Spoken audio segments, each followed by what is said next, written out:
ખરા મિત્રો મને કહેતા હોય છે કે હેતલ કુમાર, તમે તમારી વાઈફના વખાણ બહુ કરો છો, તમારી વાઈફના બહુ વખાણ કરો. તો દરેક મિત્રને કહું છું, સ્ત્રીનું હંમેશા સન્માન કરજો, સન્માન.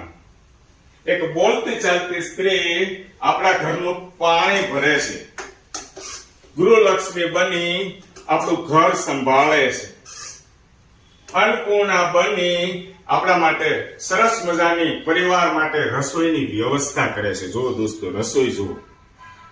અને સરસ્વતી બની આપણા દીકરા દીકરીને શિક્ષણ અને સંસ્કાર આપે છે. એ આ સ્ત્રીઓ પરિવારના તમામ સંકટોને સહન કરે છે. એ આ સ્ત્રી.